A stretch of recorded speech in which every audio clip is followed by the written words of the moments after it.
Comment la hausse des taux d'intérêt modifie-t-elle l'économie réelle? Évacuons un instant les considérations purement financières de liquidité ou de solvabilité des agents, de valorisation des marchés d'actifs, pour nous centrer sur la croissance, l'emploi, l'investissement et la spécialisation de nos économies. Le choc sur les taux qui impacte les économies développées demeure à ce stade d'ampleur limitée. Pour l'heure, les taux à 10 ans européens voisinent 3%, tandis que les taux américains flirtent 5%.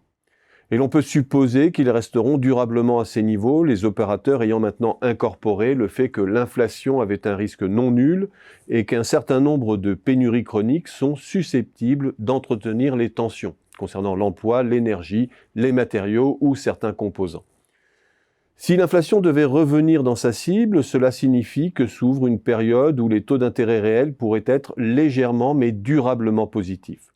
Ce choc n'a certes rien à voir en intensité avec celui qu'elles ont connu dans les années 80-90, où les taux d'intérêt réels à 10 ans des obligations d'État se sont maintenus dans un couloir de fluctuation compris entre 4 et 7% dans les pays européens durant plus de 15 ans.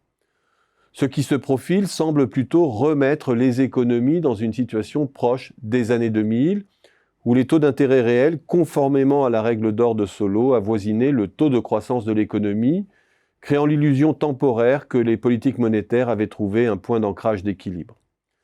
Le choc n'est pas mineur pour autant, car il succède à une longue phase d'argent gratuit qui a modelé les arbitrages des agents économiques.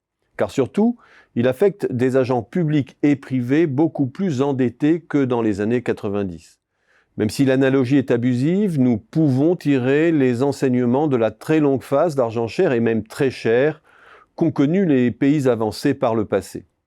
La hausse des taux a d'abord eu pour effet attendu de casser le rythme de croissance de l'investissement productif et immobilier et dans son sillage le rythme de la croissance du PIB. Elle a surtout exercé une très forte pression financière sur les secteurs les plus capitalistiques, accélérant le déclin déjà engagé de pans entiers de l'industrie lourde, les mines, la sidérurgie, les chantiers navals, mettant en très lourde difficulté aussi la construction, les transports, et balayant le textile, le petit équipement, etc.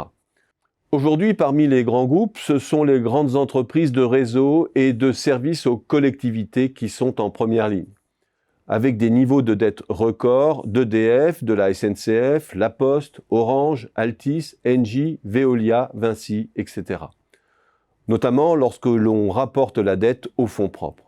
Ce sont aussi les géants de la grande distribution physique, Carrefour, Casino, les acteurs de la construction ou de l'immobilier, Bouygues, Unibail, ou encore l'industrie automobile à l'instar de Renault ou de Volkswagen en Allemagne, Stellantis faisant figure d'exception. Mais ce sont aussi les petites entreprises en bas de l'échelle, dont le besoin en fonds de roulement est financé par de la dette à court terme, au premier rang desquels les petits distributeurs qui se retrouvent exposés au renchérissement de la dette. Mais in fine, l'État étant contraint financièrement dans sa fonction de soutien à la demande, le choc se diffuse très largement, notamment à tous les segments de la consommation. Ce qu'a démontré la séquence des années 80-90, c'est le caractère irréversible de la casse industrielle. Les économies avancées n'ont jamais récupéré par la suite leur potentiel de croissance, et la baisse des taux a surtout armé un puissant mouvement de croissance externe et de consolidation, concentration des secteurs par la suite. Mais le principal enseignement de cette séquence ancienne de renchérissement des taux est ailleurs.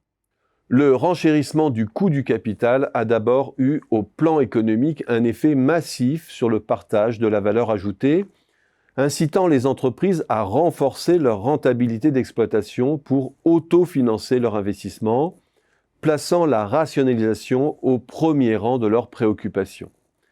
La remontée des charges financières en bas du compte d'exploitation accroît ainsi la pression sur l'EBITDA, avec pour conséquence une double pression sur les salaires et l'emploi.